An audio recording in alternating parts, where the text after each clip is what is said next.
Assalamualaikum warahmatullahi wabarakatuh. Alhamdulillahirrabbilalamin.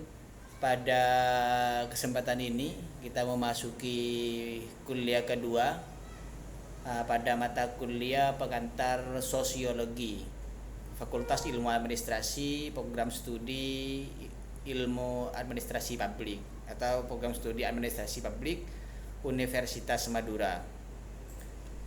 Pada perkuliahan ini saya akan membahas tentang konsep dasar sosiologi. Di sini akan dibahas dua hal penting. Yang pertama adalah tentang sejarah kelahiran dan perkembangan sosiologi sebagai ilmu di sini. Kemudian yang kedua akan dibahas tentang definisi atau pengertian-pengertian dari sosiologi itu sendiri. Sosiologi sebagai ilmu sosial, sebagai induk dari ilmu sosial, kelahirannya tidak lepas dari fenomena-fenomena sosial yang terjadi di sini.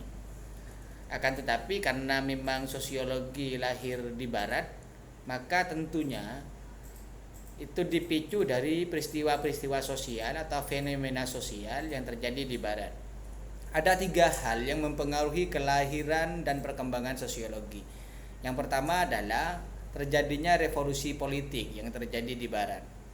Dalam hal ini sistem politik pada waktu itu bersifat monarki, sehingga dalam hal monarki ini terjadilah yang namanya tirani. Apa yang namanya tirani itu? Tirani itu penindasan terhadap masyarakat.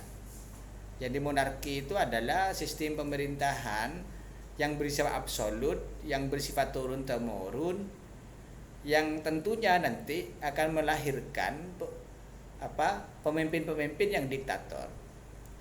Dalam hal ini maka terjadilah revolusi politik di barat yang dipelopori oleh Montesquieu misalnya, yang akhirnya melahirkan konsep trias politika, yang dipelopori oleh John Locke misalnya di situ. Maka setelah terjadi revolusi politik, maka lahirlah konsep trias politika yang menghendaki adanya pembagian kekuasaan, division of power. Bahwasanya di dalam suatu sistem kekuasaan, sistem pemerintahan, sistem bernegara di sini perlu adanya pembagian kekuasaan. Disebut dengan division of power. Di situ. Tiga kekuasaan ini terdiri dari ranah kekuasaan legislatif, eksekutif, dan yudikatif. Ranah kekuasaan legislatif adalah kekuasaan di mana di situ menjalankan fungsi sebagai political control, sebagai kontrol politik di situ, sebagai kontrol politik. Siapa yang dikontrol adalah pemerintah. Jadi ranah kekuasaan legislatif ini yang disebut dengan lembaga kekuasaan legislatif ini menjalankan fungsinya untuk mengontrol kinerja pemerintah, mengontrol kinerja penguasa. Jadi kalau di Indonesia itu direpresentasikan, dimanifestasikan dalam lembaga yang disebut dengan DPR, MPR misalnya, DPD dan BPD di sini. Apa fungsinya? Mengontrol. Jadi mengontrol kinerja pemerintah. Lembaga tinggi negara yang kedua adalah ranah kekuasaan eksekutif. Ranah kekuasaan eksekutif ini disebut dengan pemerintah. Jadi kepada pemerintah yang bersifat presidensil seperti Indonesia misalnya, maka pimpinannya adalah presiden sebagai pimpinan tertinggi pemerintahan di sini. Kan sistem kekuasaan itu atau sistem pemerintahan ada dua, ada sistem pemerintahan presidensil, ada sistem pemerintahan parlementer. Jadi sistem pemerintahan presidensil adalah suatu sistem pemerintahan di mana presiden atau raja atau sultan itu sebagai kepala negara sekaligus sebagai kepala pemerintahan. Itu dianut Indonesia sekarang itu. Jadi Presiden Jokowi misalnya, SBY misalnya, sebagai sebagai kepala negara sekaligus sebagai kepala pemerintahan, maka beliaulah yang kemudian memimpin para menteri, memimpin kabinet di sini. Jadi dalam kekuasaan eksekutif itu presiden, menteri misalnya, kemudian gubernur, bupati, PNS, kepala desa dan perangkatnya. Jadi yang menjalankan roda pemerintahan itu disebut dengan eksekutif. Kemudian yang ketiga adalah ranah kekuasaan yudikatif di sini. Ranah kekuasaan yudikatif adalah lembaga tinggi negara yang menjalankan fungsi hukum, fungsi yudisial di sini, seperti lembaga kejaksaan, lembaga kehakiman, dan lembaga kepolisian. Jadi kalau TNI kan ada di ranah kekuasaan eksekutif di sini. Maka 3 ranah kekuasaan ini disebut dengan lembaga tinggi negara, political society. Nah, itu yang pertama. Jadi yang pertama, sosiologi itu lahir dari revolusi politik yang terjadi di barat. Itu yang pertama.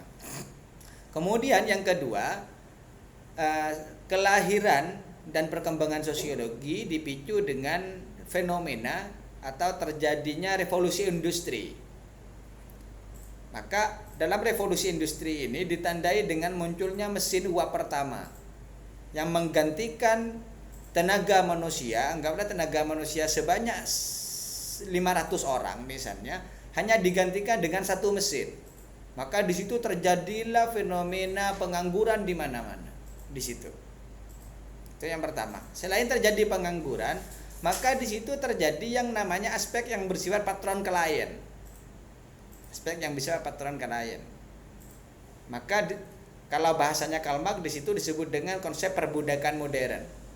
Maka terjadilah pertentangan kelas di situ antara masyarakat borjois dengan masyarakat proletar. Siapakah masyarakat borjois itu? Adalah suatu masyarakat yang menguasai modal, yang menguasai aset-aset perusahaan. Misalnya, mereka yang mempunyai modal, mereka yang mempunyai social capital, social finance di situ, yang menguasai modal. Mereka yang mempunyai kekuasaan, yang mempunyai perusahaan, mereka yang mempunyai pabrik. Masyarakat proletar adalah masyarakat buruh di situ. Masyarakat buruh adalah masyarakat yang bekerja pada masyarakat borjois di situ. Jadi revolusi industri ini akhirnya menggantikan tenaga buruh ini menjadi tenaga buruh ini dari mesin, menggantikan tenaga buruh menjadi tenaga mesin. Jadi kalau misalnya ada 500 buruh, maka diberhentikan buruh itu, diberhentikan para pekerja itu, digantikan dengan 1 mesin. Maka terjadilah fenomena sosial yang luar biasa, pengangguran di mana-mana di situ. Kemudian yang ketiga yang memicu terhadap kelahiran dan perkembangan sosiologi adalah kemenangan Renaissance, era pencerahan. Maka di situ disebut dengan kemenangan ilmu pengetahuan. Karena memang pada dasarnya sosiologi itu asalnya dari kajian filsafat.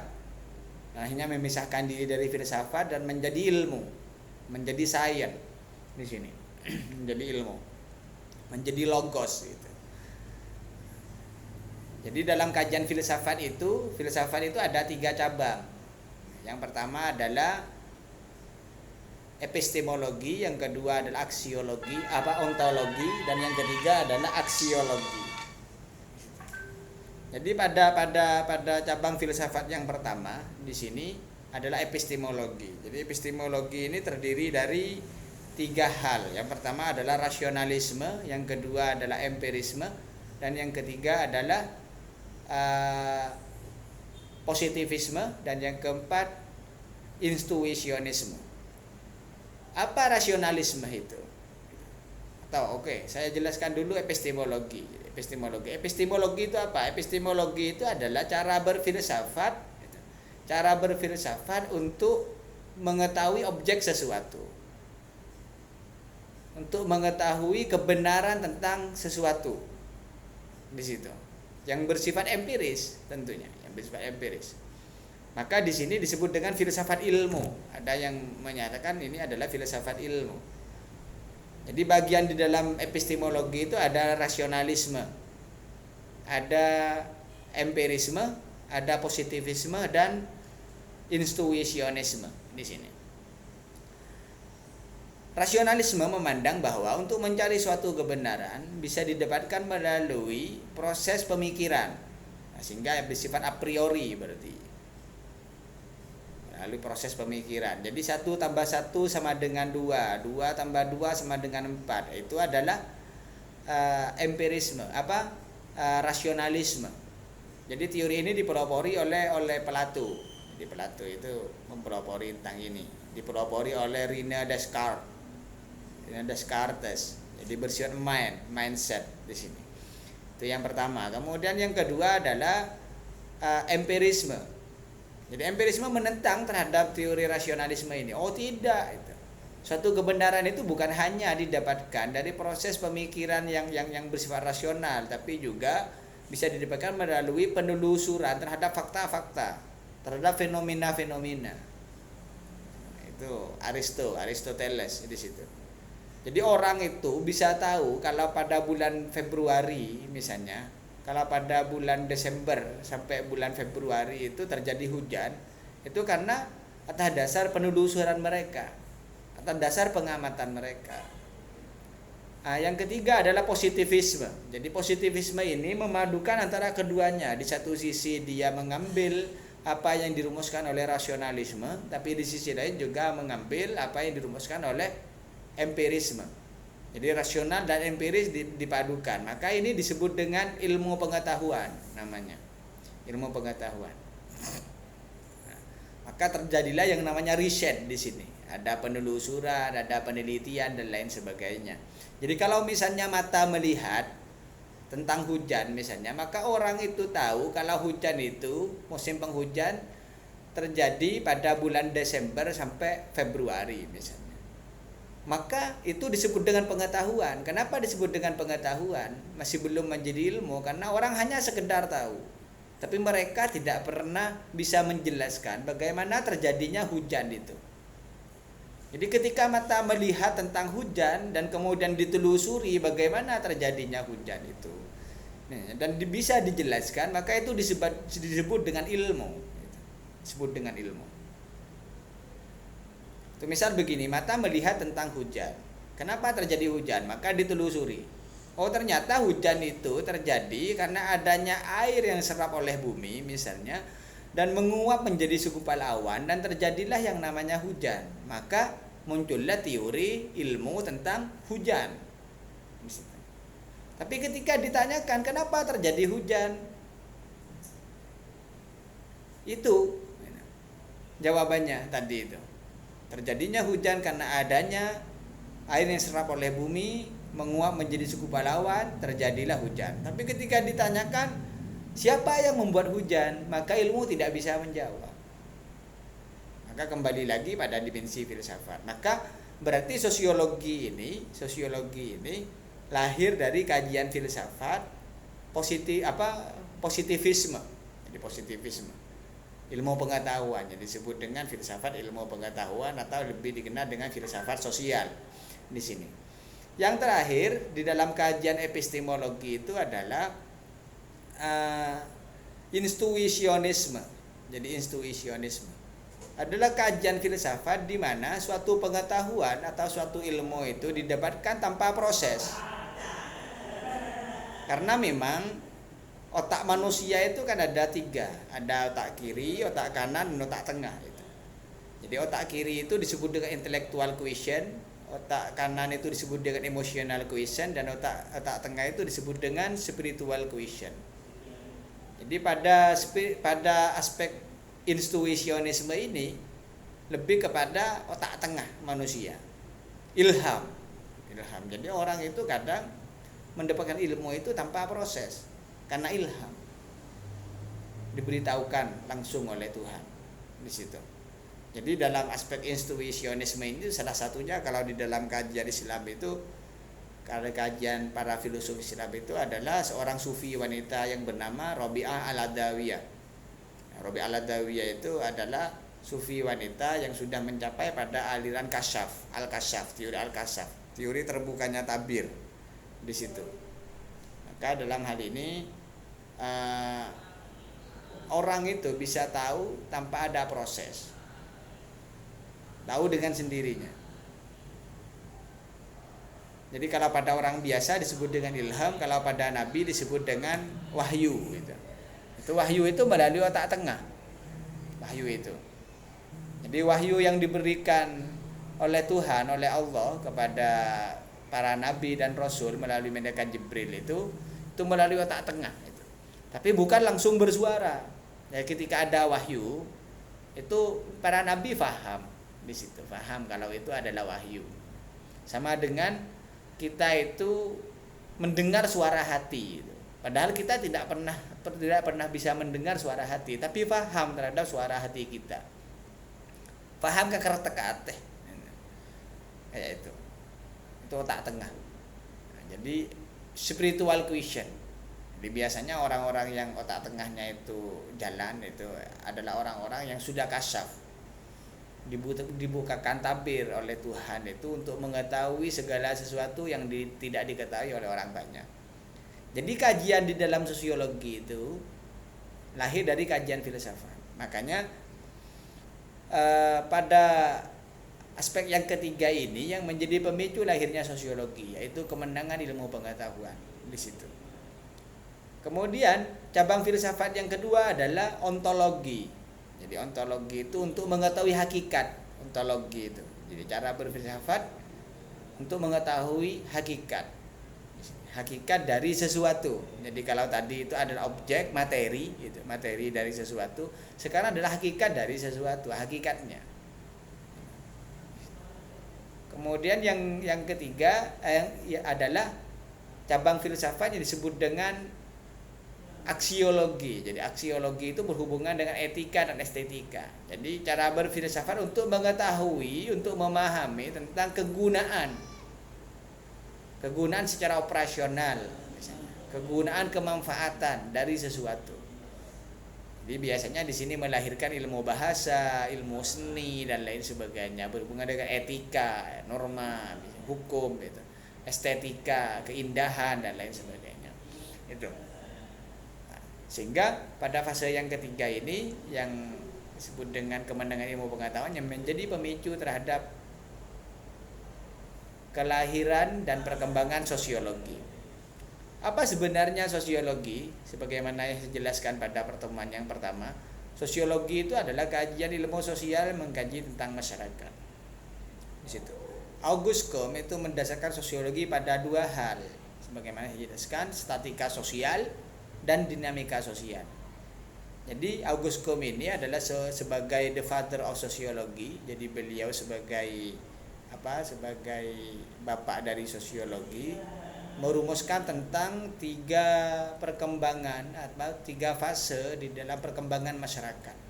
Di situ. Yang pertama, masyarakat itu memasuki fase teologis namanya. Adalah suatu fase di mana seseorang atau suatu masyarakat itu masih terbelenggu dengan hal-hal yang bersifat metis, hal-hal yang bersifat mistik gitu. Jadi segala sesuatunya itu dihubungkan dengan hal-hal yang bersifat mistik. Misalnya ada kepercayaan kalau matahari yang terbit dari timur itu dan terbenam ke barat karena dimakan raksasa misalnya. Dan segala sesuatunya tentang proses alam semesta, proses yang ada di dalam kehidupan manusia itu dihadapkan atau dikaitkan dengan hal-hal yang bersifat mistik di sini, fase teologis di situ. Kemudian yang kedua adalah fase metafisik. Adalah suatu fase di mana orang terbelenggu dengan hal-hal yang bersifat filosofi. Maka di sini berkembanglah ilmu filsafat. Apa yang namanya filsafat itu? Filsafat itu kan mode of thoughts, cara berpikir. Jadi ketika orang itu sudah berfilsafat, memikirkan tentang sesuatu sampai ke akar-akarnya, maka dia disebut dengan berpikir filosofi. Apa berpikir filosofi itu? Berpikir yang mendalam tentang sesuatu sampai ke akar-akarnya untuk menemukan hakikat, jawaban dan kebenaran dari sesuatu itu.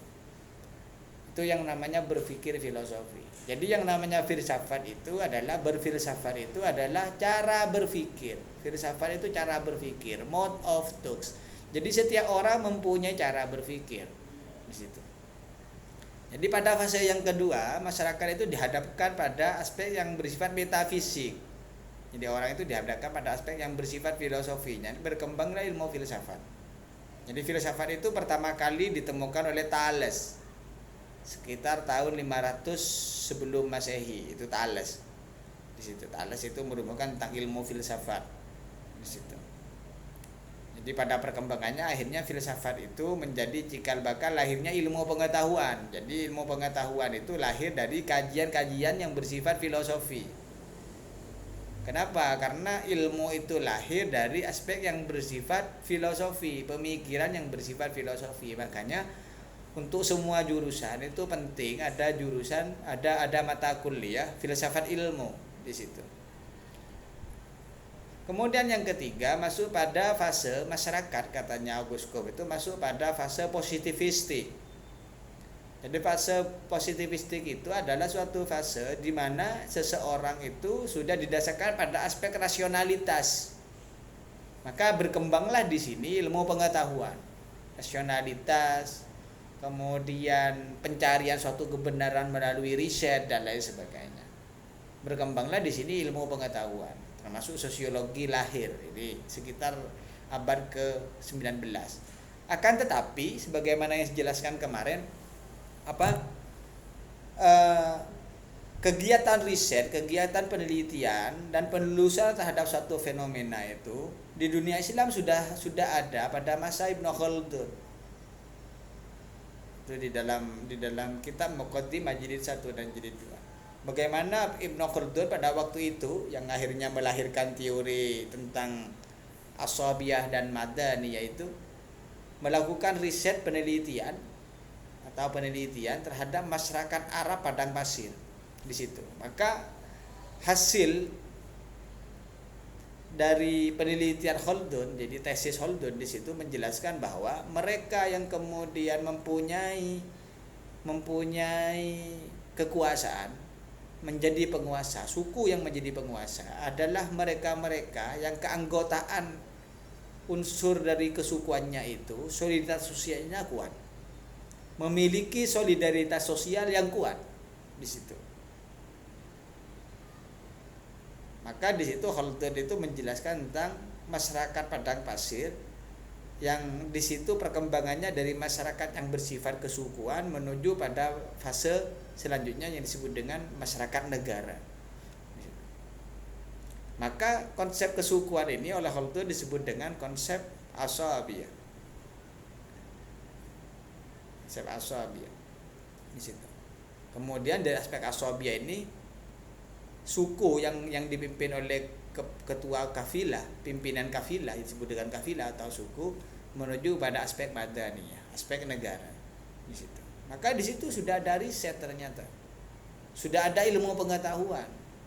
Jadi Khaldun ini sebagai pemuka, sebagai filosof, sebagai ilmuwan yang melahirkan teori ulumul ijtima, ilmu-ilmu sosial. Sekalipun pada waktu itu tidak dinamakan langsung oleh Khaldun dengan ilmu sosiologi gitu.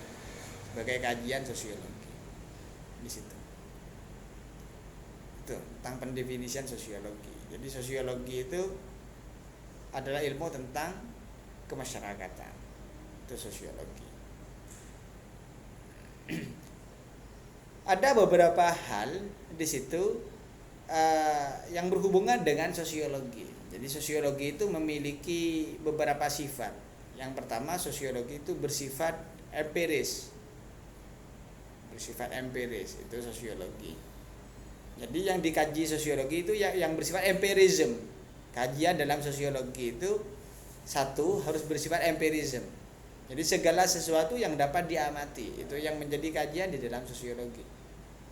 Jadi kalau tidak bisa diamati, tidak bisa dikaji dalam sosiologi. Tidak harus nampak.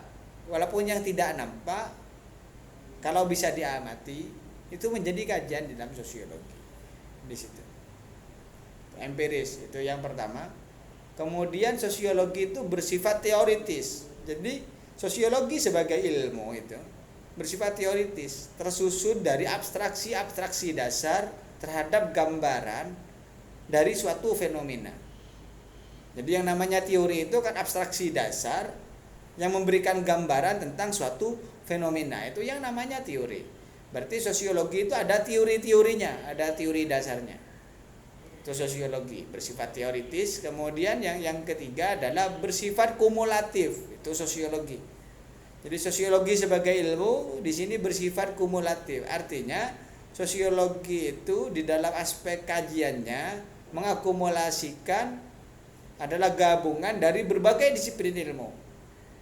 Kenapa? Karena sosiologi induk dari ilmu sosial. Jadi berbicara tentang masalah psikologi itu masuk dalam kajian sosiologi. Bicara ekonomi bisa dikaji melalui sosiologi. Bicara politik bisa dikaji melalui sosiologi dan lain sebagainya. Bersifat kumulatif. Itu posisinya sosiologi. Kemudian yang keempat adalah bersifat non etis. Artinya kajian di dalam sosiologi itu tidak mempersoalkan baik buruknya sesuatu. Satu misal begini, di satu sisi kita mengkaji suatu fenomena dalam perspektif sosiologi melalui kajian sosiologi, misalnya tentang ketaatan suatu masyarakat terhadap agama. Misalnya, itu kan bagus itu. Ternyata masyarakat itu tunduk pada nilai-nilai agama, tunduk pada nilai-nilai negara, itu kan bagus. Tapi ternyata ketika mengkaji suatu fenomena dalam perspektif sosiologi, misalnya tentang fenomena pelacuran misalnya, atau prostitusi, perampokan misalnya, dan lain sebagainya, itu kan hal-hal yang jelek, hal-hal yang tidak bagus, tapi menjadi bagian di dalam sosiologi. Makanya sosiologi sebagai ilmu bersifat non etis, jadi tidak mempersoalkan masalah yang dikaji, apakah itu permasalahan yang bagus ataupun permasalahan yang tidak bagus.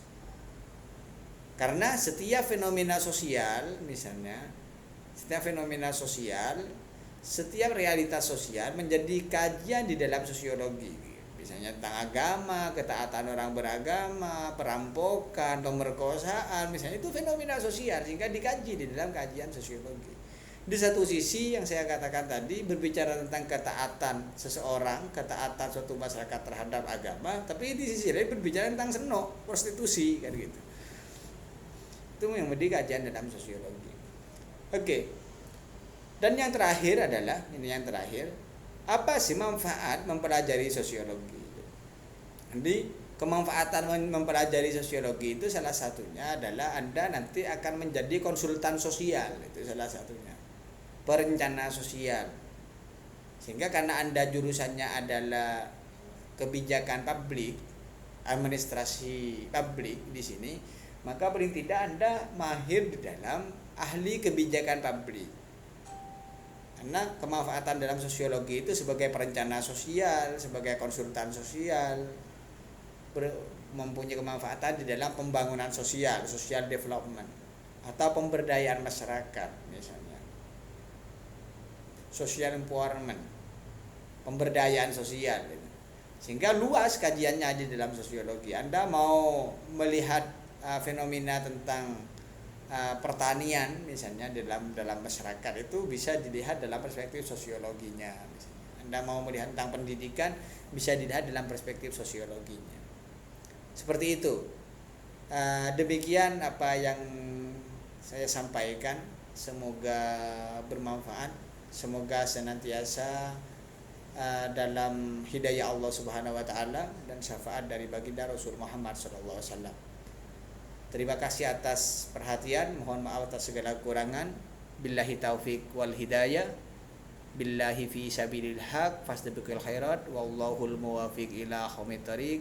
Assalamualaikum warahmatullahi wabarakatuh.